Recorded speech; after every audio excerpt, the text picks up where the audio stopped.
Traditionally, access to IPOs has not been aimed at individual retail investors. With SoFi Invest, you can get in on IPO action at IPO prices. Get started by seeing what IPOs are available now on SoFi.com/IPO. Investing in IPOs comes with risk, including the risk of loss. Please visit SoFi.com/IPO risk, offered via SoFi Securities, LLC, member FINRA, SIPC. Capella University is rethinking higher education. With their game-changing FlexPath format, you can earn your degree on your schedule, so you can fit education seamlessly into your life. Imagine your future differently at capella.edu. Finding your perfect home was hard, but thanks to Burrow, furnishing it has never been easier. Burrow's easy-to-assemble modular sofas and sectionals are made from premium, durable materials, including stain and scratch-resistant fabrics. So they're not just comfortable and stylish, they're built to last. Plus, every single Burrow order ships free right to your door. Right now, get 15% off your first order at burrow.com/SXM. That's 15% off at burrow.com/SXM. GoWild is a free social community created for and by hunters. This means that unlike mainstream social media, your trophy pictures won't be censored. They're encouraged. As you spend time on GoWild, you will earn awesome rewards such as gift cards, free swag, and big discounts on brands like Garmin and Vortex. You will even earn $10 just for signing up. Visit downloadgowild.com and sign up today.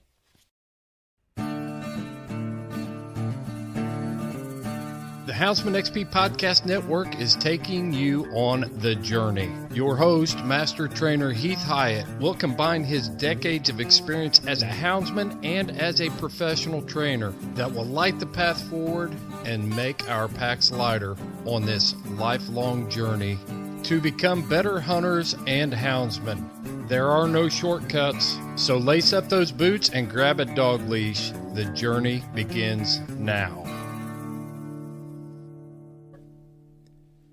I've been a member and supporter of GoWild for over a year now. Man, how time flies. Their social media platform is for hunters, by hunters. And if you followed me for any length of time, you know that I'm in the woods or on the water if I'm not working. And yes, some ask, do you work? Unfortunately, I do. It's a place that I post all of my trophies, no matter how big or small. Mine, mostly small. I get tips, tricks, tactics, and advice from people who eat, breathe, and sleep the outdoors. I log all of my outdoor adventures, including the time spent listening to the best podcast in the land, The Journey, hosted by no other than yours truly. So when I need anything outdoors, I just log on to the GoWild store, pick out what I need, and that's anything from hunting, fishing, camping, optics, outdoor wear, and yes, hound supplies. I'm proud to partner up with the GoWild team. So let's get your journey started today here on GoWild.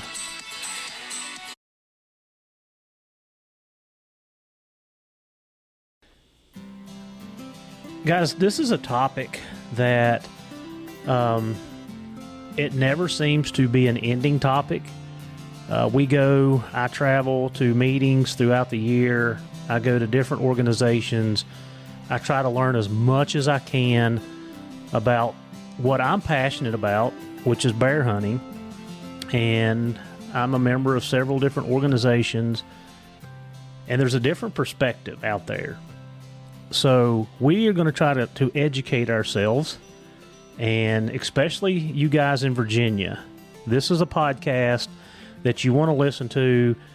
You want to listen to it when there's no distractions. You want to re-listen to it because we're going to give you some really good information. We're going to get into some details. We're going to get into some things that are going on here in Virginia, especially with the bear population, the right to retrieve, the committees that are going on. It's going to be loaded with information. But how are we getting this information? So I have got on Mr. Sean Clarkson. He is the president of the American Bear Foundation, the Virginia chapter. Let's just set that out there because there's a national chapter, and I'll let Sean talk about all that. But I have been attending some meetings with these guys. I'm trying to get myself more involved. I know we talked about that last year when Chris and I had the podcast on the mange that completely got blown out of proportion. And just so I can reiterate that, everything that we said on that podcast was read off a brochure that we obtained from another organization who handed them out, just so we're clear on that. So that's kind of come and gone, and we're into a new year and some new stuff. So, Sean, how are you this evening? I appreciate you coming on and spending your evening kind of set us straight and get us pointed in the right direction. You and I have talked numerous times over at least the last 6 months, and let's just get this rolling. How's things up your way today? Hot. You're just not lying. Really nasty hot. It should not be this hot in September, man. Come on. You know, it does this because we bring squirrel season in the first weekend of September. If we move squirrel season to August, I think we can get the hot out of the way in August and be done with it. Because I was out with the squirrel dog this morning, and by 10 o'clock, he's just giving me that look like there's nothing out here except mosquitoes and heat. Can we be done? And he was smarter than I was, so we decided he was right, and I'd drive us home. Yeah, we I actually hunted this morning, and thank the Lord that we were able to get on a bear, get one treat, and be back at the truck before 9:30ish, somewhere between 9 and 9:30, and it was already hot. I was drenched. Just from walking into the tree and back, which, is right at a mile both ways. So I walked a little 2 miles to get into them. But yeah, I need it to cool down. Like, it's fat boys struggling. It ain't just fat boys. It's just, this weather's just nasty. I mean, it's time for it to be done. We've had 3 months of hot weather. It's time for fall. Come on. That's right. All you summer lovers, all you beach goers, we need the sand they need. We're done. That's right. We need to get into hunting season, so we need it to cool off. Yeah. I'm already seeing signs of deer getting hard horn, rubbing things. Bear have started to shift to the fall food sources. Hyperphasia's kicking in. Fall bird migrations are coming through. Everything except the temperature says it's fall. Let's go. Yeah. All right. Well, Sean, go ahead and introduce yourself and introduce the American Bear Foundation on, who, when, what, where, why it's in place. All right. Well, I will say after that lead in about, filling everybody full of information and setting everything straight, I'm like, well, now I've got to like try to reach that bar that Heath just sent for me. The American Bear Foundation was originally formed out west around the greater Yellowstone region, initially to deal with grizzly bear reintroduction and repopulation of grizzlies. And very quickly it shifted from that to the Western Bear Foundation, dealing with grizzlies, yes, but also realizing that out west, grizzlies just soak up all the money, and there's no money at all to deal with black bears. For example, state of Wyoming, where American Bear Foundation is based, is just now doing its first ever black bear management plan and population assessment, simply because grizzlies soak up all the money. So then the Western Bear Foundation started focusing on black bear hunting and black bear management.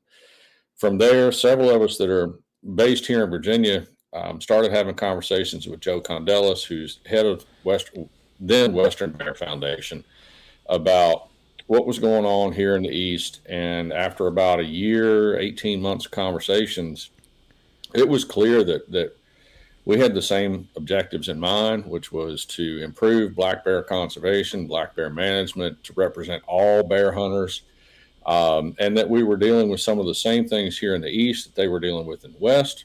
We had some concerns here, like mange, that they want to try to get on top of here so that it doesn't get there.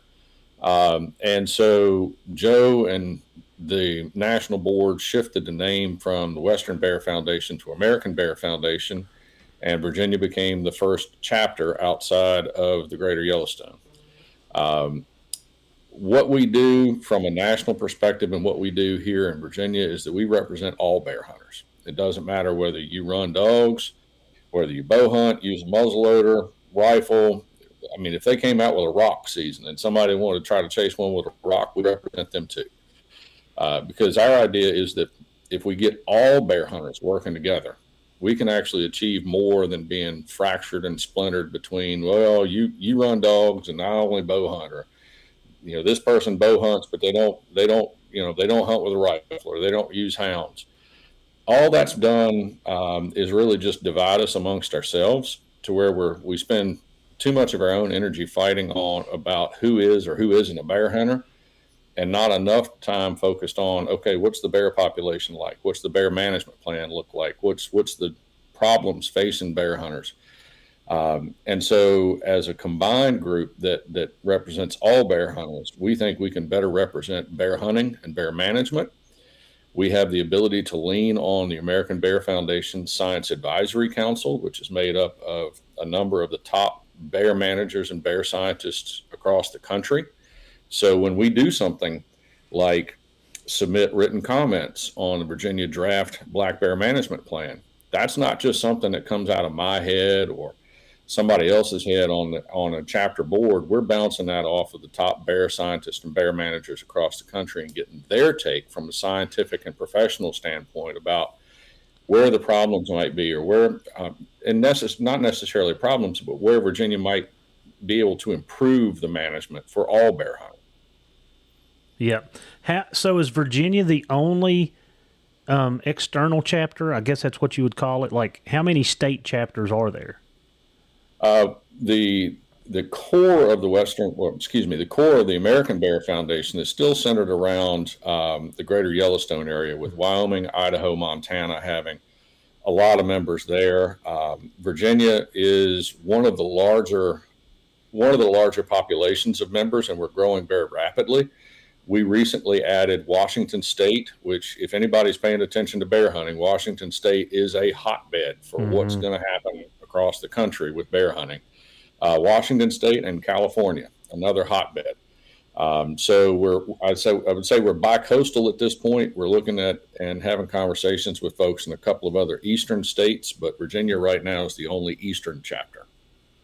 Okay, well, good. Well, I mean, and how many states actually hound hunt? Is it 17? Yeah, I think that's correct. Yeah, I think don't quote us on that, but that's going to be close. It's going to be in that ballpark. And that number is always subject to change, and not in a good way. As we know, hunting bears in general is under attack. We can look at the comments that were filed for the Virginia Draft Black Bear Management Plan by the Humane Society of the U.S. and take a look at the two areas that they targeted specifically as being what they claim are unethical and inhumane: the use of dogs and bow hunting. The two most common ways to do it. If you want to talk about two groups that generally don't see eye to eye, that's it. But they're sitting there with crosshairs on them from the lead anti-hunting groups in the U.S. And I think that should tell us all why we need to start working together, as opposed to trying to figure out, well, do we really represent bow hunters, or we only represent houndsmen, or we only represent bow hunters? That time is long past. We need to start working together. Yeah, as we get older, or as we get experience, or as life changes, we change the way we see things and our thoughts. And, I have definitely changed my view on things.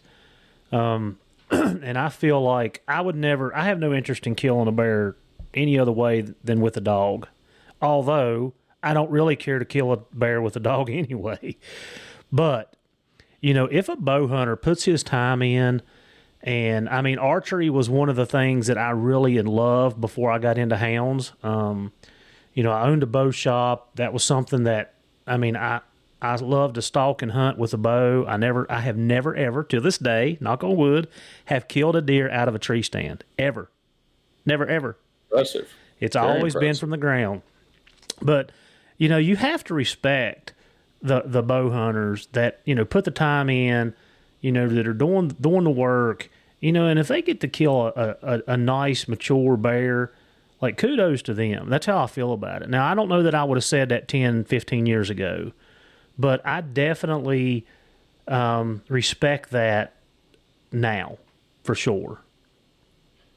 Well, if you look over my shoulder, you'll see the season slam for Virginia. It's the only season slam I've ever gotten. Normally it's that bird that's the problem. I'm not much on turkeys. Yeah. As one of my uncles would say, and I'll clean it up some, I don't hunt turkeys, I shoot turkeys. And it's not my thing. But that bear skull back there was a bear that I hunted with a bow. And I was told after I hunted that bear for 4 days on a hickory flat, found fresh sign, hot sign. I mean, it was clear there was a bear feeding in that hickory flat. There's no question. It looked like a cattle pasture. After I hunted it for 4 days and took that bear, I was told, well, you can't actually hunt a bear like that. You can't pattern a bear. Well, you didn't actually kill that bear. You were deer hunting and just shot that bear on accident. I'm thinking to myself, that's funny, because I remember passing on a bunch of deer that walked right under me that could have been very, very dead very quickly. But I was after the bear, and that just kind of stuck in my craw. And that's been that was kind of a driving force for several of us that formed the Virginia chapter of the American Bear Foundation, of hearing, well, you didn't actually do that. Well, one of our founding board members is a young lady that I respect greatly. She's taken 2 bears now behind dogs, with her daughter in tow the second time. And she's done it on foot, no riding around in the truck, no trying to head them off. She's following the dogs up and down the mountains, took the bear, packed it out on her back both times.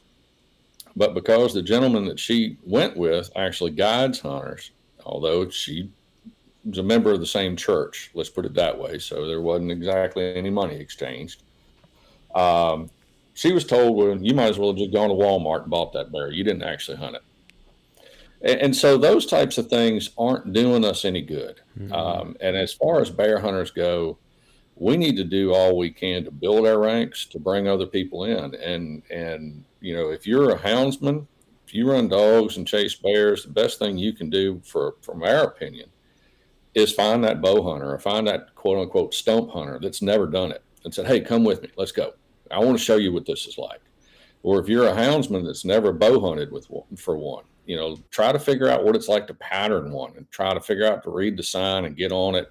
Even if you've already taken a bear that year, get up there with a camera, or get up there while you're deer hunting. You still got a deer tag. You can still do everything except pull the trigger on that bear and figure out exactly what it's like for those other fellows or those other ladies to do it. And I think if we do that, the more we do that, the more we're going to start seeing eye to eye, and the better we're going to be able to work together. Yeah, I would agree. And I think Chris dropped a podcast with the president or CEO of the Deer Association. And, you said it earlier, just a few minutes ago, that if we all don't start coming together, we're not going to have anything to fuss about, because it's not going to be here. And, I know that, the 30 years that I've hunted, it has changed drastically. And we're going to get into some of that here in a little bit too. But, I want to be able to chase my dogs around, these old trashy mutts around, until I just can't do it no more. Like, that's what I want to do. And, I hope I have about 20 good more years in me, but I don't know that I will. But that's what I want to do, and I don't want somebody to take it away from me. So that's been a lot of my mentality and my vision changing, is that, we're all in this together, whether we want to say we are or we're not. Yep. I mean, and houndsmen, I've heard houndsmen say this for a number of years, and they're right, that they're the low-hanging fruit, or one of them. Frankly, I think trappers are the low-hanging fruit. We always see trappers be the first one that HSUS and the other anti-hunters go after first. But houndsmen are certainly down there on a low branch as well. But we're all on the same tree. You know, and if they pull, I was around, you know, late 80s, early 90s when HSUS and PETA put the crosshairs on bow hunting. And man, they tried to ban bow hunting nationwide because, bow hunting was cruel and inhumane and there's too many losses and this, that, the other. Well, they lost, but they didn't forget. And we can read their comments and know where they're going. And the end result is they're coming after all of us. And if we don't all start working together and figure out why we need each other, and especially for bear hunters. And I think that's something that the Virginia chapter has done a really good job of. When we speak on bear management and on bear hunting, especially right now regarding the use of dogs, and I'll say dogs because there's a bunch of guys that are using things that aren't hounds. You know, our good friend Alex Karashev is running Western Siberian Lakes. There's a couple of folks out there running Feist cur mixes that some folks don't consider to be hounds and others do. I mean, it don't matter if you're running a Chihuahua that a trio bear or a Great Dane, that's a dog, and you're covered under the same laws and rules that cover plots and red bones, and I'll even say blue ticks if they catch up fast enough. But you know, we're all in this together, and by being able to bring folks in and talk about bear management, one of the things that we consistently stress is that we cannot manage bear in the state of Virginia without the use of dogs. We just can't. Even though DWR in their most recent draft management plan says only 29.7% of all bear hunters use dogs and firearms, that's a percentage we disagree with. Highly disagree. Well, I think it was a good initial question, but I don't think there was enough follow-up questions made. And we're pushing them on that. And I think we'll get some clarity eventually and probably get some modifications to that numbers. But even though they only say that less than 30% use dogs with firearms, we take about 60% of all the bear in Virginia every year with the use of dogs. And we can't manage the population without that. So being able to manage bear with dogs impacts the quote-unquote stump hunter. It impacts the bow hunter. It impacts everybody, because if the population becomes unmanageable, well, then we've got a problem. Then you get overpopulation issues. Then you get everything that comes from that. You get everything that we don't want. You get everything from increased push for more kill tags or more auto vehicle accidents and all the rest of the stuff that none of us want. So as hunters, we owe it to ourselves to figure out how to work with other hunters to better manage the species. And right now, the best tool that we have in Virginia is the use of dogs. Yeah. And that's kind of, I mean, is that a scientific answer, or is that just a realistic answer? Can we float on the scientific side of that? Meaning what? Well, like it's a proven fact. I mean, we can all hound hunters can say, yeah, I mean, we've got the best tool there is. And yeah, we feel like that. And I feel like that my dogs, I can individually target one bear. I can do things that maybe some others can't do. We know the tree and furry. I mean, we know that we can go in and size a bear up and, find, just determine whether it's a sow or whatever and leave it. I feel like we have a little bit more leeway or more tools in the toolbox with a hound.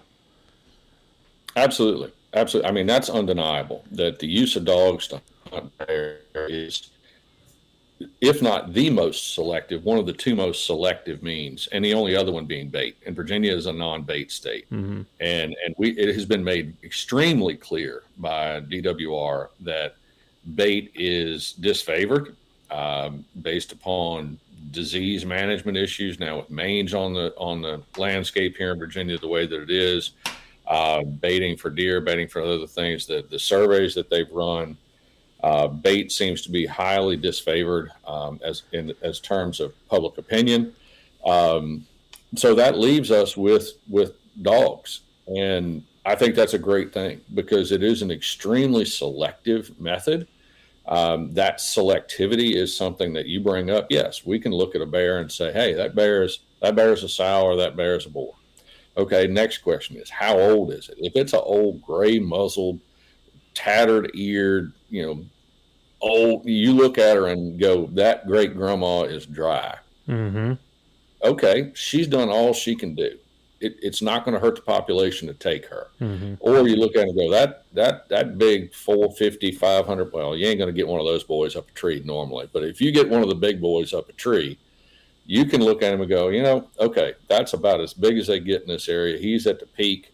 I'm gonna go ahead and take him out. You can look at it the other way and go, hey, that's a 3, 4, 5-year-old sow. That's our brood stock. Leave her alone. That's a young male. Let's pass on him and go get something else. And the other means of hunting here in Virginia that we have available to bear hunters just do not give us that type of selectivity, because you don't see the volume that you can see with dogs. Yeah.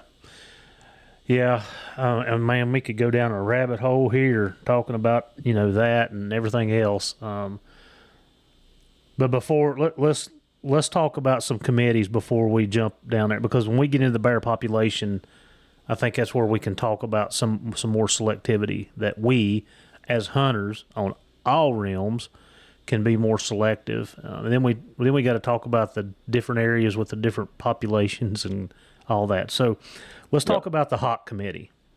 Okay. Tell everybody what that is, what it's set up for. Okay. Well, first of all, I'm going to answer another question that's been posed, and I've heard it bandied around a bunch.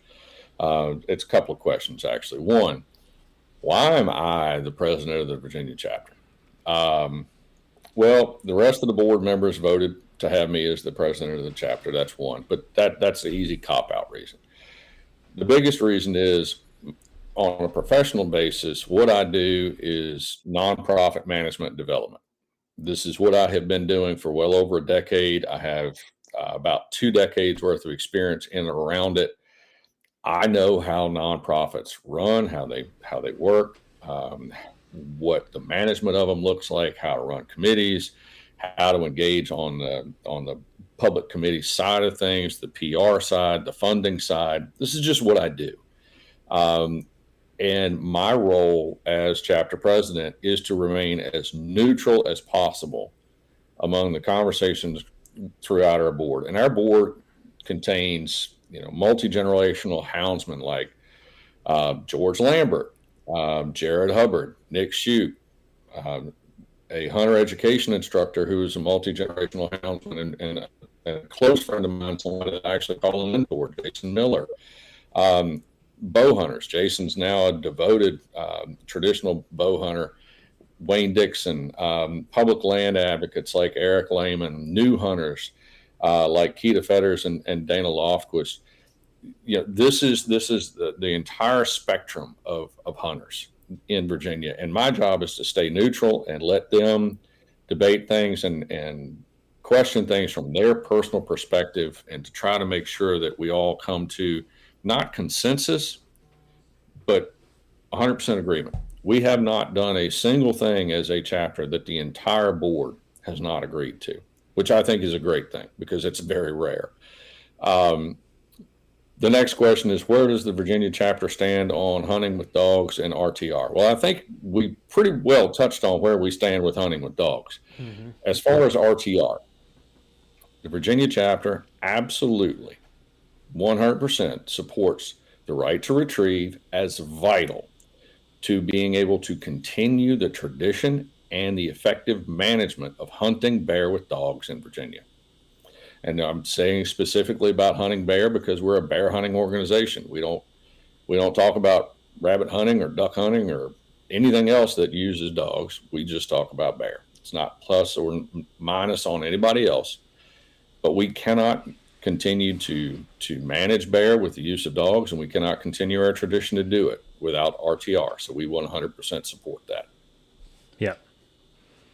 And that goes for me personally as well. So if there's any other question about where I stand, now you have it on the record, my voice on a podcast, done.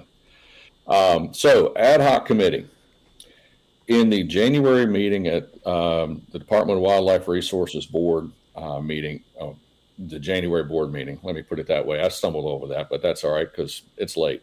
The board called for the creation of an ad hoc committee. Ad hoc means special one-time committee with a specific purpose to examine the ongoing as the board put it, ongoing conflict between private landowners and hound hunters, in their terms, around RTR, illegal trespass, unlawful hunting on private grounds, all the things that go into it or supposedly go into it.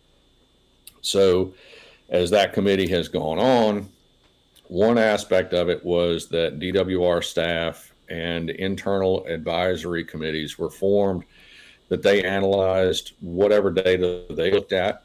They analyzed other state information. They looked at laws. They looked at regulations. We're not privy to that at this point. We haven't seen that report. Then they launched a public survey that I'm sure a lot of hunters in Virginia and elsewhere saw, because there was a bunch of organizations, including ours, that were pushing that out to get people to fill out the survey. Those survey results are in. They've been analyzed. This phase is where they have pulled together 19 individuals representing either organizations or as independent citizens on this committee to come together to see if we can generate some type of solutions or propose solutions or ideas that will then go to the DWR board for them to act on December, January timeframe. So we just finished up meeting number 2 of 5. I can tell you there's been a whole lot of talk, but not a whole lot on the table. So there's really not any proposals or concepts that have been offered yet. There's a lot of banner that you'll see on social media about, oh, they're going to do this or they're going to do that or they're going to do the other. We haven't discussed that. It has been brought up. There's been a lot of talk, but nothing substantive on the table yet. In my opinion, this ad hoc committee is a great opportunity for us to try to find a way to defuse this situation before a new legislature, after an election, after redistricting that pushed a lot of political power to Northern Virginia and to Tidewater, comes in. So in the very first meeting, it was nearly unanimous among all groups, including the private property rights groups, that no one wanted this situation go to the legislature. No one trusts what the General Assembly might do. Thank the Lord. Well, Lord help us if it does, because if you know what politicians like that is going to do, please let me know and we'll go to Vegas. But other than that, it's all bets are off. So we don't have any answers yet because there's nothing really even proposed that could be an answer. There's been talk about geofencing. There's been talk about the use of GPS collars. There's been talk about increased enforcement. There's been talk about a lot of different things, but nothing substantive is on the table. So I simply don't know because there's nothing to know yet. Right. And will that lead us into the stakeholders advisory committee, or is that what you were talking about? That's what we're talking about. Those 19 people have been selected as stakeholder members of the stakeholder advisory committee. I sit on that committee. Our chapter vice chair, Vice President Jared Hubbard, is the alternate if I'm not able to make it. The Virginia Hunting Dog Alliance is on there. The Virginia Bear Hunters Association is on there. The private property group's on there. There are a number of organizations on there. There are a couple of local county representatives on it. There are 5 at-large members on there. It's a pretty broad group. So, can you run over real quick why that particular committee was actually formed? Can you talk about the lawsuit that was pushed, and that's why we're having this conversation? Well, the lawsuit wasn't really the reason that this committee was formed. It's just part of the overall push. The committee was formed because of the stakeholder advisory committee was formed as part of this whole ad hoc committee. The ad hoc committee was assigned. DWR actually sought outside independent third-party negotiators. The Institute for Environmental Negotiation, they're running it. They designed the way that they wanted this process to work. The Stakeholder Advisory Committee was a suggestion by them as to a component of the overall process, and that's where that came from.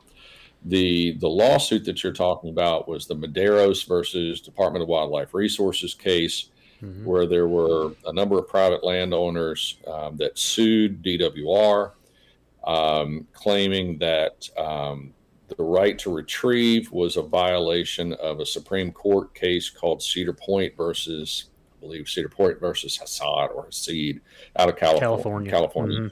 Just simply referred to as Cedar Point. That case failed on a number of points, but it is dead.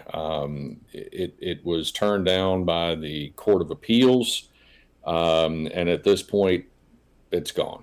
So now it falls to a theory called res judicata, which means that essentially in legalese, it means at this point it's already been adjudicated. The courts have already decided this matter. So any subsequent case is going to have to differentiate itself from Medeiros. And I say subsequent case because you can always figure that there's going to be something else later. But now they have to say, oh, this is the legal problem, and we're different from this case. So it makes it quite hard for them to succeed. Yep. All right. So let's talk about the draft bear management plan. Let's go into that. That's probably going to take us a little bit. Yeah, that's what I've been working on this afternoon, is putting together the revised comments for our state chapter board members and the stakeholder, the Science Advisory Committee. There's too many SACs right now. I've got multiple SAC abbreviations going on. So the draft black bear management plan is a plan that will dictate what the Department of Wildlife Resources does for managing bear in the state of Virginia for the next 10 years, 2023 through 2032. It's overdue. It was delayed via COVID when people couldn't get together and couldn't do certain things. That's one of the reasons. There was also some changeover at DWR that delayed things as well. But the draft black bear management plan, the comment period actually closes on it tomorrow, Tuesday, September 5th at 1 p.m. And we will have our chapter's revised comments to that plan filed before then. When we do, we'll also make them public on our Facebook page, as we have every other recommendation or proposal that we put forward. So anything in this plan from the DWR side that we should go over? I don't want to say that's alarming. Maybe that's something that you're kind of raising your eyebrows like, what? I know, again, this has been years ago. Back when Tech was doing theirs from 93 to 2003, I was very privileged to be involved with some of the biologists there at Tech, and was able to go out numerous times and help them find collared bear and be able to tranquilize them, take the collars off, do all the biological stuff they needed to do, weighed them, checked them, drew the blood. So I got to do that quite a bit because of the relationship that I had with some of the biologists, which I formed through a gathering where they all took us into a den and pulled the sow and everything. So, and back then, and we're going to go back into the feeding. Back then, you could bait on private land during running season. And when we get into the population stuff, I want to talk about that. But is there anything in that plan on not on our side, but on the other side, that we should be commenting, that we should be reading and trying to understand? Anything, if your thoughts with that? Well, I think by the time this probably airs, unless we're already live and I didn't know it, by the time this airs, the comment period will already be closed. So I think there's some things that we need to be aware of, but I think and most of the things I think we need to be aware of are good developments long term. I want folks to realize that our DWR biologists and employees that work with around there's just a handful of them to cover the whole state. We have one Black Bear Project lead, Carl Tujan, one guy. He works very closely with two other individuals directly on the Black Bear management team. And then they have the regional biologists and regional managers scattered out across the state. But those regional biologists and regional managers are responsible for managing everything else as well. Katie Martin, who's on that team, oversees deer, bear, and turkey management. Talk about a thankless job, because she gets blasted from us. She gets blasted from the Deer Hunters Association. She gets blasted from the National Wild Turkey Federation. Somehow or another, she avoided waterfowl, so she doesn't have to deal with duck hunters and all the federal stuff. Nelson LaFawn has to deal with all the forest management. So those folks are stretched really, really thin. And I do believe, having had conversations with them, that their heart's in the right place. They're doing the absolute level best that they can. And you can go back and take a look at the comments that we just filed with the last board meeting. DWR, as far as the board, needs to give them a lot more support. Oop. The Journey on Houndsman XP has teamed up with One TDC. This dual action support for oral health and mobility in our dogs. This unique supplement is so effective that it is recommended by top veterinarian experts worldwide to maintain and improve our dog's health in 4 different areas: their oral health, hips, joints, and muscles, skin, coat, energy, and recovery. Guys, I've been using this product for the last 6 months, and it has been a game changer for me. If you're looking for something to help with the overall health of your dog, go to worksowell.com and give this product a try. It is highly recommended by Houndsman XP here on The Journey. Do you like to be outside like I do? Hunting, fishing, hiking? If so, onX is the app for you. I've been a loyal onX user for years. It's the one app that I can honestly say I use daily. While hunting, I know where I'm at all times. I mark trails, bedding areas, feeding areas, and the list goes on. In my travels, I use it to pre-scout all the new places that I am blessed to hunt.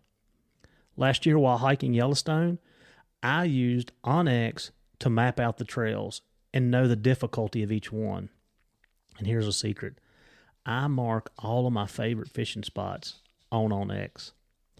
It's been a game changer for me at work. I've used it multiple times to get in touch with property owners. onX has so many great features and tools, you can literally use it in your everyday life. It is by far the best mapping app on the market. And hey, it's approved by yours truly at Houndsman XP. So when you go to subscribe to onX, use our code HXP20 and get you a discount. So get your journey started with onX and know where you stand. But we've asked them to put more support in, because those folks are doing the best they can. We have a new state wildlife veterinarian who I think is a huge ally for hunters, and especially for bear hunters here in Virginia. His update on mange was one that I think is 5 years overdue. And one of the things that he's pushing for and that we're seeing in this new black bear management plan is new, more modern science that doesn't require 3 years worth of lag data, science that is looking forward, not just backwards, science that will be analyzing populations, not just on a statewide basis, on a guesstimate based upon what we think the overall population looks like, but populations down to each management zone, which is huge. That's never been done before. We're seeing an increase in really wanting to figure out what we believe is the premier big game animal in the state of Virginia and what the populations are doing and how we can be more responsive. I think one of the things that we can always be aware of and focused on is the public perception of bear hunting. And there's a quote out of the draft black bear management plan that I want to pull up, and I should be able to do it because I've got my notes that I'm working on right now. Quote, the future of bear hunting will be affected significantly by public perception of bear hunters and bear hunting activities. That's exactly right. What kind of face are we putting out there? How is the public perceiving us? What are we doing to improve the way that we represent ourselves and bear hunting? Because, we're a small portion of the population. Mm-hmm. And if the majority of the population, for some reason, turns against us, New Jersey, mm-hmm. Washington State, Florida, it won't be that we'll just lose bear hunting with dogs. We'll lose it all. And that's nowhere any of us want to be. And it's frankly not where the Department of Wildlife Resources wants to be either, because at that point, we've reduced the premier big game animal in the state to a nuisance, which no one wants. The draft plan also calls for de-emphasizing kill permits, which is great.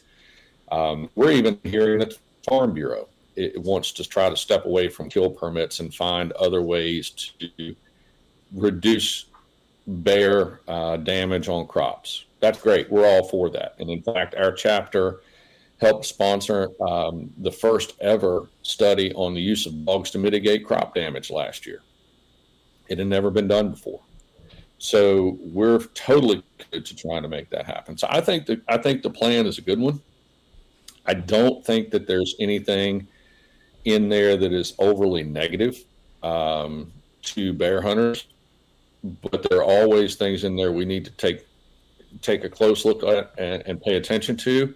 I think what we should be doing, all of us, is pushing to have DWR take a closer look at bear populations and changes in population dynamics more often than every 10 years. If it's a 10-year plan, great. Let's have every 3 to 6 year check-ins, and we're asking for that, especially with something like mange on the landscape, or something like what we've just seen with the early 3-day season, and there's a hot button issue. Yeah. That early 3-day season was always designed to be a temporary measure. 5 years, right? It was proposed as a temporary 5-year, yep. And guess what? We ran 5 years yep. in most of the counties. Temporary 5-year measure to reduce bear populations in certain counties by up to 25%. Yep. Well, it's kind of hard to figure out how you're reducing the population by 25% when you don't know what the populations are in those regions. Fortunately, we're seeing better science being pushed in this new management plan that will address that. But based upon the harvest data, we well exceeded 25%. In some counties, we're looking at 80 to 85% reductions in population. Wow. And mange is a huge factor in that. Mm-hmm. Yeah, I mean, look at Page County. Look at the harvest rate drops in Page County, in Frederick County, mm-hmm. Rappahannock County, Shenandoah, Rockingham, Rockbridge, Augusta. Those things fell off the cliff. Yes, mange is a huge part of that. The fact that we had 2 complete mass crop failures in those same 5 years was a big factor in that. But another big factor in it, and this is something that when our chapter analyzed the science behind it and the harvest data, we had it analyzed by other bear managers across the country. And then when we had a conversation with the DWR biologists, what we realized was that during those 3 days, the rate of adult sow harvest, those 4 to mm-hmm. 10-year-old sows, was about 4 times higher on those 3 days than it was during any other time during the season. So we were taking out our brood stock during those 3 days. Yep. And as much as you and I just talked about how selective bear hunters with dogs can be, about 3/4 of the bears taken during that 3-day season were taken with the benefit of dogs. So and it's not just those of us using dogs. Bow hunters were just as responsible. Rifle hunters were just as responsible. We were not being selective. We were not doing our job. And the impact, yes, it absolutely reduced the population, but it reduced the population in a way that we didn't want. And when you threw in mass crop failures and you throw mange in on top of it, we got a catastrophic event and not a management event. So we're trying to avoid that again.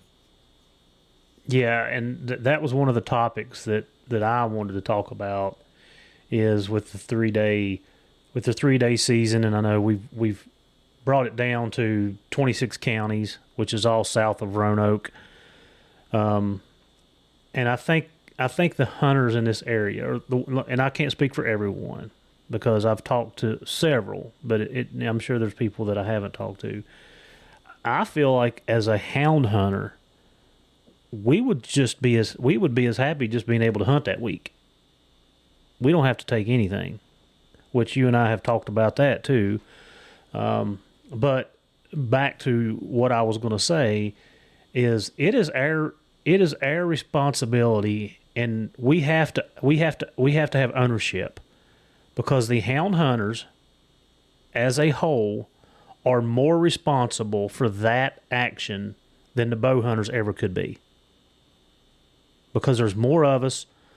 If you look at the statistics, and you start breaking it down, and I don't have them in front of me, but the majority of those taken are going to be with hounds. The majority.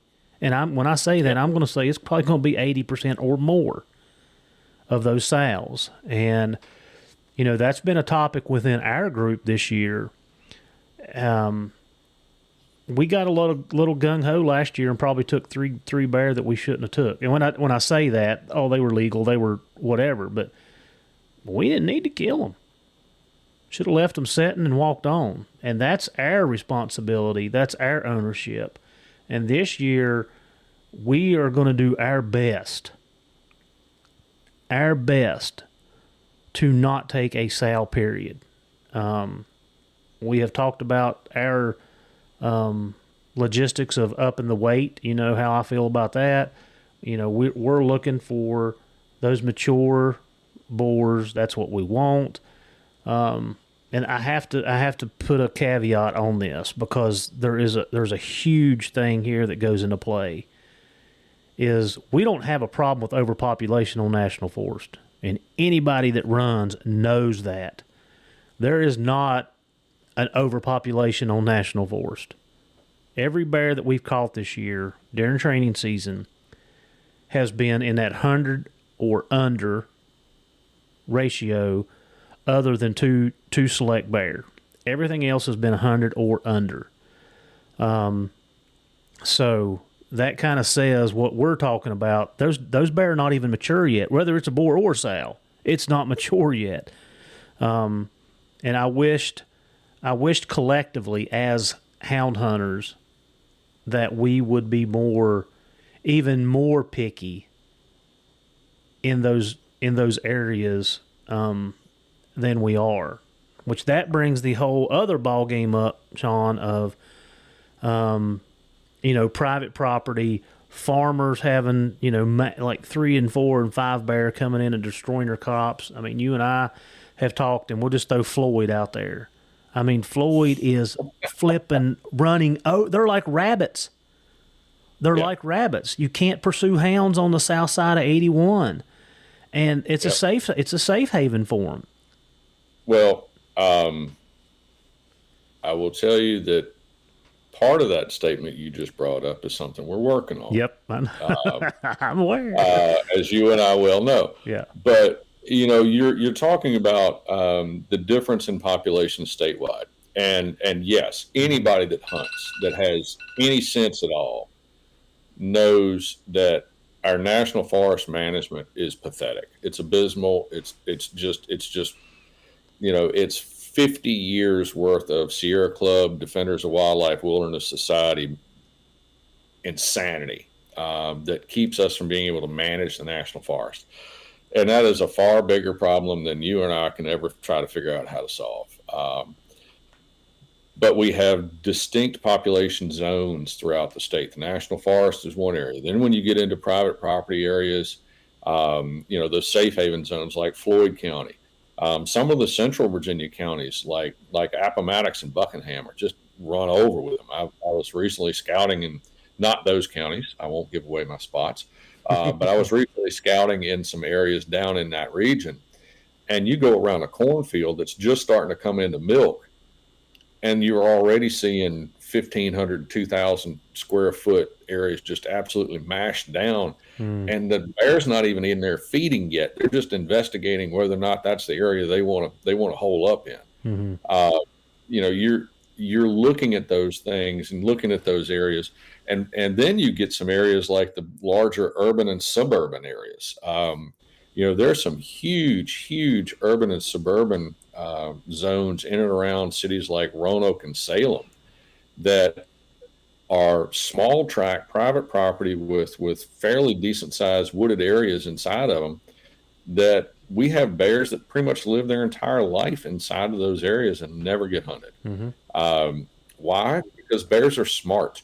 Bears are extremely smart, and they figure out where they can go to get away from pressure. They figure out where they can go to get food. And if they've got no pressure and food and water and somewhere to lay down when it gets bad weather, they stay put. There's no reason to move. Why would you move, right? I got a fully stocked refrigerator in the kitchen. I got a comfortable bed, and nobody messes with me. Well, I'm staying put. That's essentially what the bears are doing too. So you're right. We have some very different zones, but you're also talking about what we can do from a selectivity standpoint and an education standpoint. One of the first things our chapter did, even before we officially formed as a chapter, was design out, get approved, and start teaching the first ever Bear Hunting 101 workshop with DWR and Virginia Hunter Education. I'm leading that class again in 2 weeks. It is my absolute favorite hunter education class to teach every year, and we're working with DWR and Hunter Education to try to figure out how to replicate that class in various places, not just for houndsmen, but for bow hunters. You and I both know how often it is that somebody comes in with, when we used to have check stations, which I personally would like to get back to, but would come in with, I got a 400 pounder on the back of the truck, and it's 175 to 200. I took my first bear, it weighed 220 on the nose with an empty stomach. If you had told me after me trying to move that thing out of the woods that it weighed 400 pounds, I'd have believed you, because there was nothing I could do to move it. I've drug 180, 200 pound deer out of the woods. Yeah, strained, but I've got them moving. There was nothing I could do to move that thing. If you'd have told me it was 400, yeah, I'd have believed it. But we see that all the time. And being able to help all bear hunters, whether they're a brand new one that's never seen a bear on their own, whether they're somebody that's been running hounds forever, somebody that's a bow hunter getting into it, have them learn how to identify bears, how to identify as a sow or boar, how to really figure out how old, ballpark, how old is it, how large is it, so that they can be selective. We were joking with the Virginia Peninsula Sportsmen's Association at the show earlier this year about the impact that QDMA, Quality Deer Management, the Quality Deer Management Association, has had on the quality of deer coming into their show. We were joking with them about, what would it be like if we had a quality bear management concept, of let the sows pass, figure out how to let that bear go, because, that bear might only be 4 or 5, maybe 6. Okay, well, that bear is north of 10. Maybe I'm going to take it now. What impact that would have on bear management, bear hunting. I personally think it's a great idea. We just need to figure out how to make it happen. Yeah. Well, that's a little harder. I mean, even some of us, I misjudge them suckers all the time. And I've seen a pile of bear, 2 or 3. And I mean, they're fluffed up, they're balled up, they're, you don't see their bellies, you don't see this, you don't see that, and then, like I said, they have that shrinkage when they hit the ground. I mean, all of us have had that happen to us. We've had a few that's growed a couple hundred pounds. Absolutely. Look, that buck behind me, the ground shrinkage. I was sure that buck was bigger than it was. Yeah. But it's I had an old bear hunter tell me a good number of years ago. He said, "Son, when you see a big bear, it's big." He said, "Because there ain't nothing on it that says anything other than big." That's right. That's exactly right. And yeah, I mean, when you see a big one, there's just no question. Like that's just huge. And I think that's the thing that, we're getting to the point. When I was a kid growing up in the south end of Nelson County, we didn't have any bears in that part of the county. Yep. One of my uncles, and this will tell you how far back it was. One of my uncles saw a bear track on an old logging road one morning, walked out to the truck, drove home to get the Polaroid camera, drove back in, hiked back in to take a picture because he didn't think anybody believed him. Wow. And a handful of years later, that same man saw 11 bears from tree stands in one season. We've been covered up with them ever since. We're getting to the point in Virginia, and really I think we are to the point in Virginia, where any bear hunter, whether you're a bow hunter, whether you're a rifle hunter, whether you're a houndsman, any bear hunter in Virginia can be selective, because the odds are if you see one bear during the season, you're probably going to see more than one. And you can take the chance on, I can let that one walk because it looks relatively small. There's probably a bigger one I'll see. And if you don't see it that year, you'll probably see it the next. We can do that now. 40 years ago, no, probably not, because it's probably the only bear, unless you were running really good dogs in a really, really thick area, that's probably the only bear you were going to see. Yeah. That's a different state. I've said it numerous times on this podcast, and I don't wish to get back to those days, but there have been times, when I first started, if you caught 5 bear in a year, you had some darn good dogs, and you're just like you said, the population it wasn't here. And then, things started changing in 2000s, and by 2005, 6, and 7 is when I saw that drastic change. And again, that'll take us back to our feeding. I feel like that when we were able to feed, I think it accomplished a couple things. It helped the sows be healthy when they went into the den. They were fattened up. They didn't have to abort the cubs and use them as protein. They were their litters upped, their cubs upped. He was going 1, 2, and 3. And then I want to get back to the management part of it. I still feel very, and I know I'm beating a dead horse, but if you could start baiting, you could draw some of these bear out of these nuisance areas and these farmers' places that would take care of some of that problem. And I know that, people don't want to hear that, but that is an effective management tool. I tend to agree with you. A bear is, and I described this, you were there, described this to a group of citizens out of Floyd County a few weeks ago, and trying to get folks to understand what a bear is and why bears do what they do when they cause problems.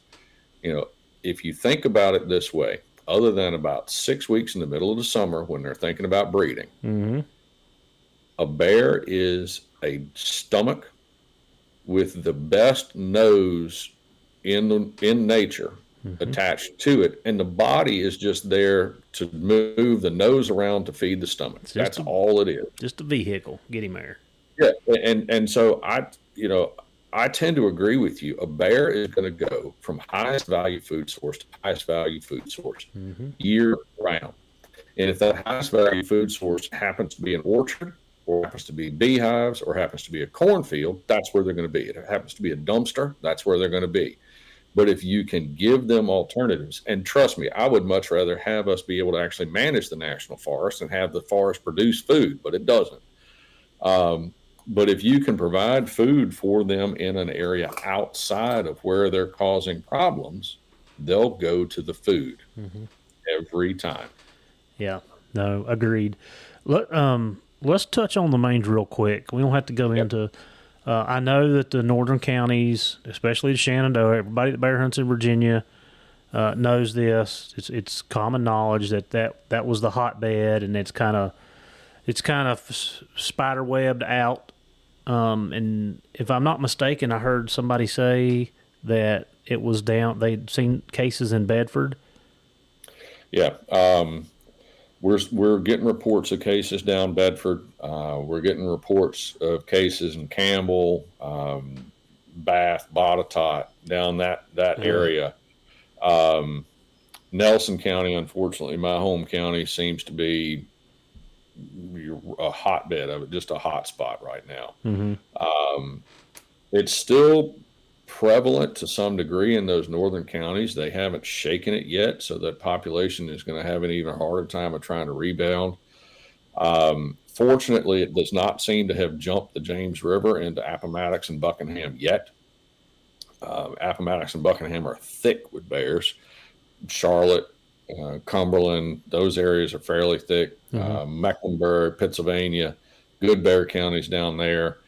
Halifax too, but it doesn't seem to have gotten down there yet. Doesn't seem to have gotten as far southwest as Floyd or Roanoke much yet, which is good, because as thick as the bears are in that part of the state, if it gets down there, it's going to be bad. The new state wildlife biologist gave us an update last month about where we are with mange, and I thanked him for it. I told the DWR board it was exactly what we've all been listening for and waiting for. It's just 5 years overdue. He's really good. I'm very impressed. His name's John Tracy. Keep your ears out for him, because I think we've got a great advocate and a great veterinarian working for DWR at this point that wants to figure this out. He's digging into the science. He's working on it.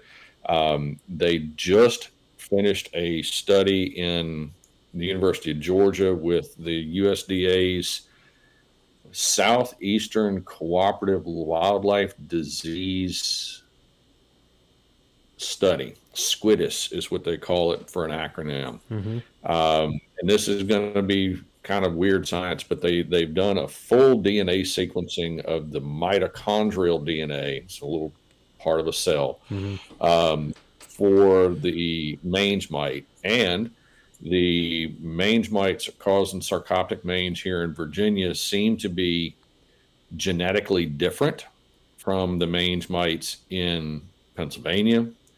The ones in Arkansas and Missouri seem to be different. The ones in Kentucky and West Virginia seem to be different. They don't know what that means. They just know that they're different. But being able to start identifying what the differences are might end up figuring out what we can do with it. Unfortunately, there is no effective treatment. They have tried. They've tried it in Virginia. They've tried it in Pennsylvania. They've tried ivermectin. They've tried Bravecto. They've tried a number of different antimicrobial, anti-parasitic treatments, and they just don't work. Part of it is due to dosing, because bears come in different shapes and sizes. Part of it is the frequency of dosing. You can't just make sure that the bear gets it 72 hours after it gets its first dose. And then the really bad part of it is that it seems that even if they are able to treat a bear and get it recovered, that once that bear goes back out onto the landscape, they recontract mange, and they contract it at a much worse level. So even if they're able to cure it, quote unquote, cure it in a lab setting, once the bear is back out on the landscape and they encounter the mange mite again, it just turns out worse for them. So unfortunately, there is no treatment for it yet. They are trying to figure it out. The theory is at this point is that, like any other type of outbreak, whether it be a virus, a bacteria, a parasite, or whatever, that there will be an initial population decline, and the surviving population will develop either an immunity or a tolerance to it over time. And they believe that that's what's happened in Pennsylvania. But again, knowing that there's now a difference in the mite itself, that may or may not be the case. Dr. Tracy did discuss in his presentation that we are seeing far more severe cases of mange in Virginia than they have in Pennsylvania. Pennsylvania has seen, as they described it, 25 to 30% or so severe cases. And the severe cases are the ones we've all seen where they're essentially hairless, they're extremely malnourished, they're dying. Mm-hmm. They're seeing those on the 20 to 30% range. In some areas of Virginia, we're seeing them as high as 60%. Yeah. So what does that mean? They don't know. And that's not a cop-out, because it's simply well, I can guess, but a guess isn't knowing. But I think that what it does tell us is that we need to be very aware of mange on the landscape. We need to figure out how to work with it better. There have been calls for us to have a better mange reporting system rather than simply calling USDA. I wholeheartedly agree with that. We need to be able to get a hold to someone much quicker than waiting for USDA to eventually get around to calling a state biologist, because bear could be 50 miles from where they were seen, or it could already be dead. Mm-hmm. So, that's where we are. And I wish I had better news, but we don't. Well, hopefully, I know that kind of everybody feels like we got behind the ball on that as a state agency. But now they're trying to catch up on it and doing the right thing, and hopefully they can figure something out before it does a lot more damage than it's already done, which, like you said, the population decline has been pretty much falling off a cliff. So let's hope that it stays up there and don't come down here. Go ahead. I said I hope it stays above the James and don't come down here. Yeah. The American Bear Foundation has had a $10,000 grant sitting on the table waiting for DWR to launch this mange study now for 2 years, almost 2 years. So once it's finally approved and they give us the account number, we will transfer those funds over and make good on our promise to do what we can to help address the mange issue. We're trying to get other support as well. I know some folks are saying, "Oh, it's just throwing money, throwing good money down the drain," but if you don't try to do something, then all we're doing is sitting around complaining, and I don't really buy into that as something worthwhile. So we're going to try. Yeah. And we're committed to doing what we can, and I wish we could do more faster, but we're kind of, as you said, we're kind of behind the 8 ball. But even Pennsylvania's been dealing with mange for 30 years, and they haven't got it figured out yet. So how much further behind can we get? Right.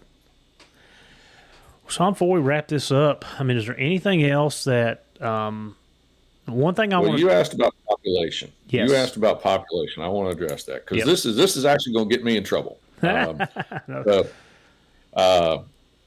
So the bear management plan for 2001 to 2012 said that there was a statewide estimated black bear population. Oh, yeah. Well, I'll put it to you. Yeah, in 2007, using 2005 Department of Game and Fisheries data, estimated that there were 7,000 to 9,000 bears statewide. The 2012 to 2022 black bear management plan estimated the population at 16,000 to 17,000 bears, with a population rate of increase of, and if you do the math, that tracks. Well, from 2012 through to 2022, the estimated population growth is 6 to 7% statewide. If anybody wants to sit down with a calculator and do the numbers, they're going to come up with the same numbers I did, which is 2012, 2023. If we started with 16 to 17,000 bears, we don't end up with 18 to 22,000 bears statewide. We end up with a lot more. We end up with about twice that many, actually. Do I believe that there's 35,000 bears in Virginia? I'd say we're closer to 35,000 than we are to 22,000. I'd say that if we had not seen the dramatic decrease in population in the northwestern counties like Page, Shenandoah, and Frederick and all the rest, that, yeah, I would absolutely tell you we probably would have 35,000 bears. Again, I'm simply going to say I think we have a lot more bears than the official estimate at 18 to 22,000. Now, we're hearing, because of that, pushes from deer hunting organizations and others, landowners, for second bear tags. Our chapter does not support that. And in fact, we had a very good conversation with the biologist about it. And I will paraphrase, but the summation was there's a lot of other tools that we can use prior to issuing the second bear tag. And the Virginia chapter of the American Bear Foundation will oppose the second bear tag as long as possible until it is proven to be biologically and management necessary. And we're a very, very long way from that. What it does do, though, is I think it demands that we as bear hunters actually start having conversations with the deer hunters and start having conversations with turkey hunters and start having conversations with local farmers and orchardists and all the other stakeholder groups and say, okay, look, what can I do to help? Hey, how can we manage for bear and for deer? Not either or, but for both and. Let's do that. Let's figure that out. Instead of, oh my gosh, they're going to kill off all the bears because deer hunters want them gone. Well, if the deer hunter doesn't value bear, why would they want them around? But if we can show them and show the other folks in the state what a tremendous animal this is and why we need to value it, then we can start managing for both deer and bear. We can manage for bear and turkey. We can do those things that we're supposed to do. Yeah. And again, that's just everybody getting on the same page. This is something I want to go over, and you and I talked about it, and you had pulled the statistics, but I'm going to read them because it goes into the right to retrieve. And I want everybody to understand how important relationships are. So just for the people that don't know, and I was one of those people, the right to retrieve was actually implemented in 1938 with a population in Virginia at 2.64 million residents. So 1938 with 2,600,000 residents. Today, the population of Virginia is 8,600,000. So we've increased 6 million people. So when you talk about that, you got to look at the infrastructure of Virginia, how it's changed. You know, I was at Autumn Oaks last weekend, and I was talking to somebody up there that asked me why I didn't coon hunt anymore. Well, one of the reasons is because I can't stay up late at night. I'm getting old. The other thing is I have nowhere to hunt. All the farms that I used to hunt, I could hunt 6 nights a week and never hit the same farm or the same place twice. I had all kinds of places to hunt. I could go pretty much where I wanted to. That changed. Some of those farms, we've all dealt with this. They made it into housing developments. You know, the older generation passed away. Their kids sold it off. There's 4 or 5 houses, 10 houses built up in that area now. That changed a lot for me. But back to the right to retrieve. Guys, we have to build relationships with landowners. It's very important. And if we want to make our perception as hunters a good perception so they don't come in like Washington and Oregon and California and say, nope, we're done with this because you guys are just rogues. Y'all come and do what you want to do, and you have no respect for us. That's for our ownership, and we need to be able to build those relationships with landowners. Again, I used to know everybody where I lived. I could walk to town, which was 3.5 miles, and stop at anybody's house and talk to them, and they would invite me in or they give me a ride home. You know, we don't have those times now. We've had a lot of, and when I say locals, I mean lifelong residents of Virginia. It's not that way anymore. We've had people come in from other states and other areas, and they buy their 15 acres, and it's theirs. And that's where we're seeing some of the trouble that we've talked about earlier. So I just want to put that in perspective for the right to retrieve. 1938, 2.6 million people. 2023, 8.6 million people. Our population has tripled, actually. It's tripled. So, I encourage you guys, I'm an advocate for it, to build those relationships and put a good perception, be good to thy neighbor. We should all be that way. And, that's just something that I wanted to throw out there. And like I said, Sean pulled those numbers for me, so I did not know them. Well, I pulled a few other numbers recently out of the Stakeholder Advisory Committee, and I posted these up on our chapter page. Mm-hmm. So the survey that was done as part of this ad hoc committee had 8,868 comments filed from across the board. I asked them for the time bear was used, because that would be bear hunters, bear hunting, bear hounds, bear dogs, anything to use the word bear. 0.62%, 58 total comments. Wow. 58 of 8,868. Then when you take out the 4 that were clearly just anti-hunting comments made from Lord only knows where, you take out the 1 irrelevant comment that was about the bear tag being taken off of the general license, and you take out the 14 or so, 11 or 14, it's on the Facebook page, you can see it, bear hunters or people talking positively about bear hunting, you're left with 37 negative comments. 0.42%, less than 0.5% of all the comments filed on that survey were negative comments about bear hunters and bear hunting. All the comments combined came from just 20 counties. And so we were talking about the draft black bear management plan. Within the black bear management plan, there's an objective that DWR lays out to implement programs to reduce conflicts between bear hunting activities and other Virginia citizens, parentheses, especially landowners, by 25%. Part of it is to improve capacity between DWR. Part of it is to implement a system to monitor changes in bear hunting conflicts. Utility of currently acquired data as a metric for conflicts and develop improved metrics.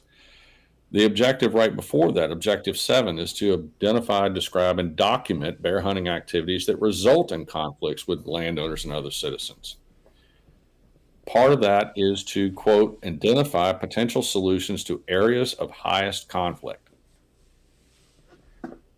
Well, if we've only got 37 negative comments total,